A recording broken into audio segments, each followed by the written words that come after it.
The greater border region of Texas, while both rural and urban, is known for its vast ranches with mesquite, cacti, and dirt roads. Though it is a land of oil, gas, and cattle, as well as a center for international trade and a growing service sector, it is not always a land of opportunity for residents, especially those living in Texas border colonias. Still, Colonia residents are characterized by their resilience and determination.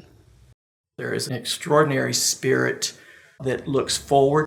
There is always a drive. People are always hustling, but in the best sense of that word. The Dallas Fed completed its Colonia study in 2015, nearly 20 years after releasing its first report on living conditions in the Texas border colonias.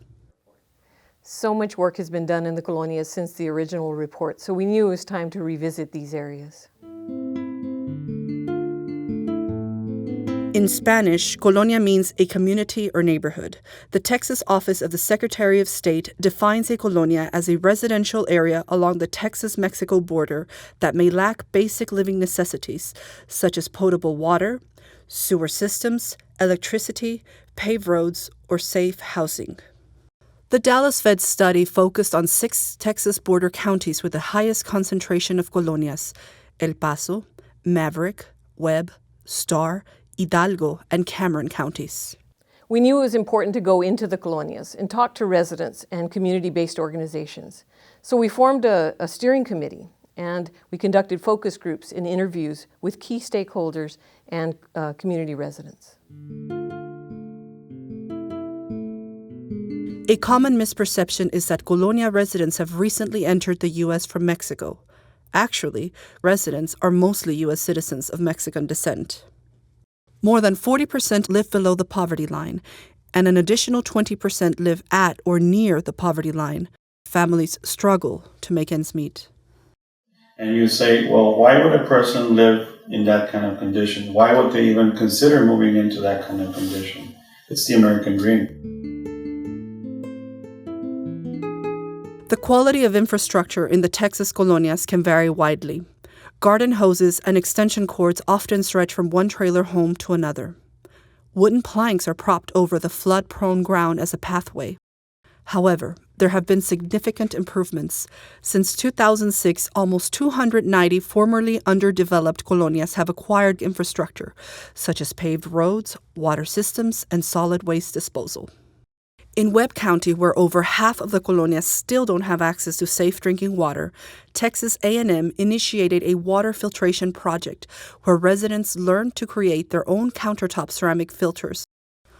The Colonia Initiatives program with the Texas office of the Secretary of State coordinates an interagency group that facilitates the implementation of infrastructure projects across the state. It's vital for you to have all those players at the table, even during the times of intense challenges or issues. In the Mexican culture, it is, you have not lived until you own your little piece of land. It is a part of your identity. It is part of who you are. The quality of housing has not kept pace with infrastructure improvements. Colonias feature a range of substandard to well-built housing, from hybrid dwellings combining recreational vehicles with wooden or cinder block additions, to brick or stucco homes built on cement foundations. In 2000, you could probably build, with sweat equity, you could build a house for $20,000 to $32,000. Now the lot itself costs $20,000 to $30,000. When back then the lots were $5,000. Despite continued challenges, some developers have built affordable housing in the colonias.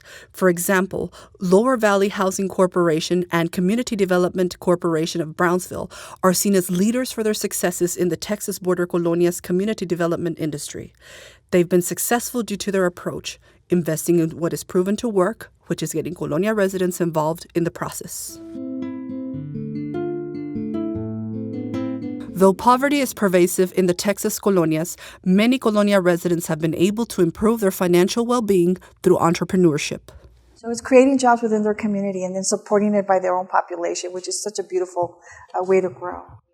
Much of this work is part of the border's informal economy, which means it often provides little job security or no government protection. However, this work can be what allows a family to make ends meet. Pulgas, or flea markets, are the hub of the informal marketplace. They enable community members to regularly earn an income, stretch their budgets, and develop social networks.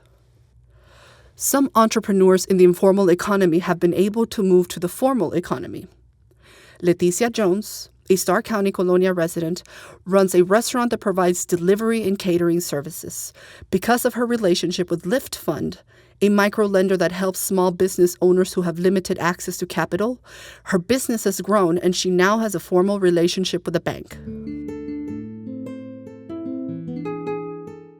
Low educational attainment is one factor explaining why poverty is persistent in the colonias.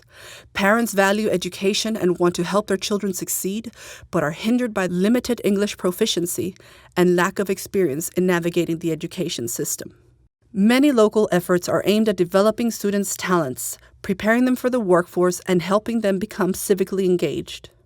Behind some of the most noteworthy efforts are Project Arise, Llano Grande Center, South Texas College, IDEA Public Schools, and FAR San Juan Alamo Independent School District. We look at the strengths that our students have and the potential they have. So we believe on building on their Spanish language and using it as an asset. The way we look at our work really is community transformation. If you only deal with the student, you will get great progress, but to move quicker and move deeper, the work with the parents is very, very important. Institutions like FAR San Juan Alamo ISD serve as building blocks to community and economic development in Colonia communities. Health continues to be a key issue faced by Colonia residents. Many complex factors lead to serious health challenges, including limited access to hospitals and providers, safe drinking water, quality housing, and healthy food. But many organizations are working to make improvements. At the Brownsville Community Health Center, promotoras are community health care workers working to enroll residents in public health care programs. They can be found walking door to door in colonias, promoting healthy lifestyles. Because most promotoras represent their colonias. They live there. They have family there. They are the ones that know what the needs are of their neighbors.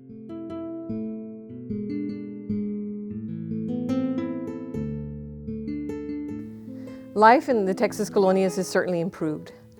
The future will be about attracting investors to build affordable housing at the scale that's needed, and to create an inclusive economy where Colonia residents have access to regional opportunities. The groundwork has been laid. Strong partnerships between Colonia residents and area institutions have been formed, and the future looks promising.